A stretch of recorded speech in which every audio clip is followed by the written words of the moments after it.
तो चलिए शुरू करते हैं।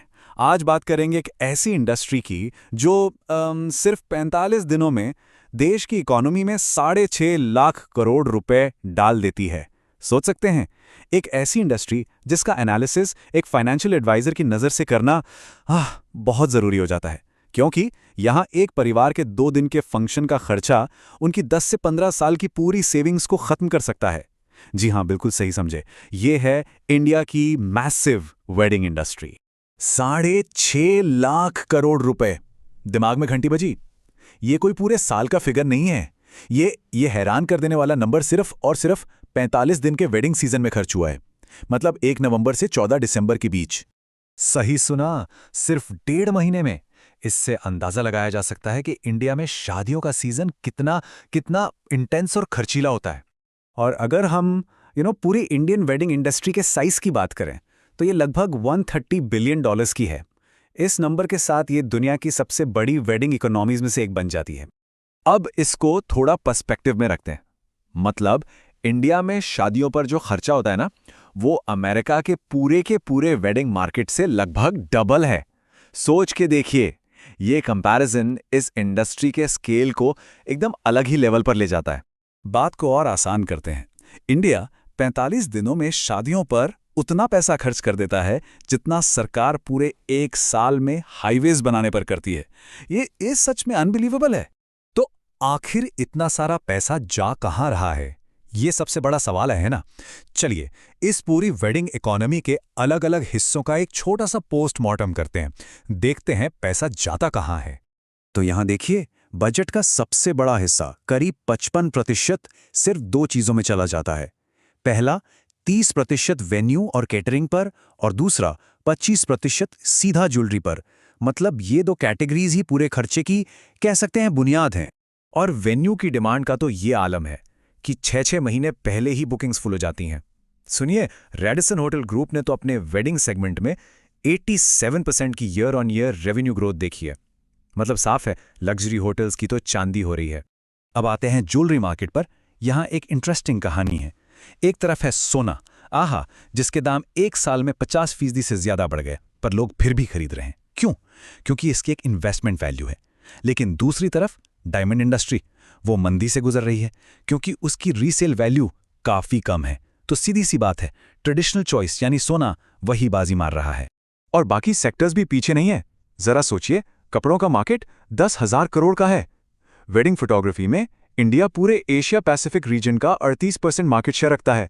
और सबसे जरूरी बात, ये इंडस्ट्री करीब 1 करोड़ लोगों को रोजगार दे रही है। ये एक बहुत बड़ा नंबर है। लेकिन इतना सब कुछ देखने के बाद सबसे बड़ा सवाल तो अभी भी वही है। आखिर लोग, परिवार अपनी पूरी जिंदगी की कमाई 1-2 दिन के इवेंट पर खर्च करने के लिए तैयार क्यों हो जाते हैं? इसके पीछे की साइकोलॉजी क्या है? बस ये एक लाइन, शादी तो एक ही बार होती है, सुना है ना? ये लाइन खर्च के सारे दरवाजे खोल देती है। ये एक once in a life time event का इमोशनल जस्टिफिकेशन बन जाता है, जो बजट की सारी हदों को तोड़ देता है। सच तो ये है कि आजकल शादियां एक सिंपल फैमिली फंक्शन से कहीं ज्यादा एक सोशल परफॉर्मेंस बन गई हैं। सेलिब्रिटी वेडिंग्स एक बेंचमार्क सेट कर देती हैं, है ना?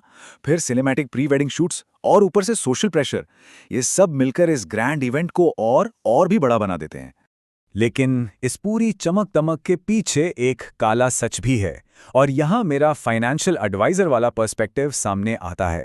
सवाल यह है कि जब खर्चे आसमान छू रहे हैं तो एक एवरेज फैमिली इसको अफोर्ड आखिर कर कैसे रही है? जरा इस ग्राफ पर नजर डालिए। 2023 से 2025 के बीच शादी की एवरेज कॉस्ट में लगभग 55% की बढ़ोतरी का अनुमान है, जबकि लोगों की इनकम उतनी तेजी से नहीं बढ़ रही है। तो ये जो गैप है खर्चे और आमदनी के बीच का, इसको भरने के लिए लोग कर्ज का सहारा ले रहे हैं। और बस यही से इस इंडस्ट्री का डार्क साइड सामने आता है, वेडिंग लोन्स। इन बड़े बड़े ग्रैंड फंक्शंस को फाइनेंस करने के लिए लोन लेना अब एक आम बात हो गई है, और ये एक बहुत ही खतरनाक ट्रेंड है। एक सर्वे के मुताबिक शहरों में लगभग 26% कपल्स अपनी शादी का खर्चा पार्शली लोन से पूरा करते हैं, और ये लोन 55 लाख रुपए तक का हो सकता है। सोच सकते हैं? वक्त के साथ साथ शादियों का स्केल भी बढ़ गया है। पहले जहां 3-4 फंक्शन होते थे, अब 5 से 6 होते हैं। मेहमानों के लिए 270 से बढ़कर 350 प्लस हो गई है। तो नतीजा क्या होगा? बजट और फाइनेंशियल प्रेशर दोनों ही आसमान छू रहे हैं। तो आखिर में आइए इस पूरी इंडियन वेडिंग इंडस्ट्री के एक सेंट्रल कॉन्फ्लिक्ट को समझने की कोशिश करते हैं। ये खुशी का मौका है या फिर एक कर्ज का जाल? ये कंपैरिजन बिल्कुल साफ दिखाता है कि हमारे माँ बाप की जनरेशन से आज तक शादियां कितनी कितनी बदल गई हैं। जो कभी एक छोटा सा फैमिली सेलिब्रेशन हुआ करता था, वो आज एक बहुत बड़ा इकोनॉमिक इंजन बन चुका है।